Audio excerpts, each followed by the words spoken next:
യെശയ്യാ പ്രവാചകന്റെ പുസ്തകം 1-ാം അധ്യായം 1-ാം വാക്യം മുതൽ.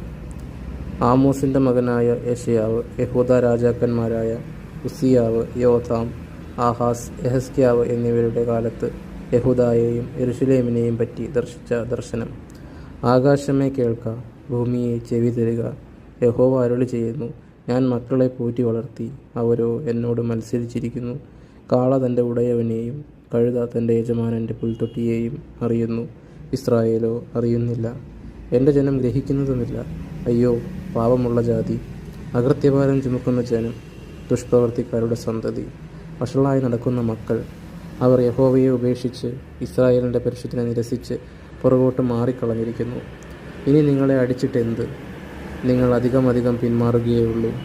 തല മുഴുവനും ദീനവും ഹൃദയം മുഴുവനും രോഗവും പിടിച്ചിരിക്കുന്നു. അടിതൊട്ട് മുടി വരെ ഒരു സുഖവുമില്ല. മുറിവും ചതവും പഴുത്ത വ്രണവും മാത്രമേ ഉള്ളൂ. അവയെ ഞെക്കി കഴുകിയിട്ടില്ല, വെച്ച് കെട്ടിയിട്ടില്ല, എണ്ണ പുരട്ടി ശമിപ്പിച്ചിട്ടുമില്ല. നിങ്ങളുടെ ദേശം ശൂന്യമായി, നിങ്ങളുടെ പട്ടണങ്ങൾ തീക്കിരയായി.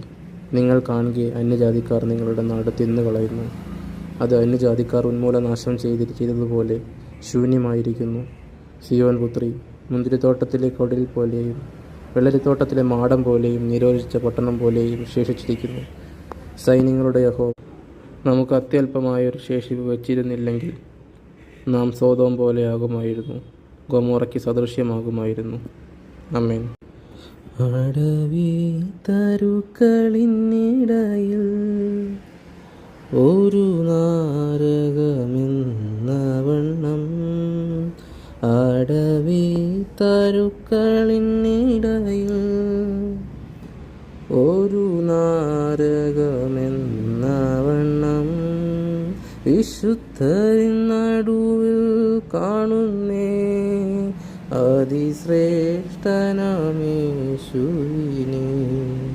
വിശുദ്ധരിൻ നടുവിൽ കാണുന്നേ അതിശ്രേഷ്ഠനാമേശുവിനെ.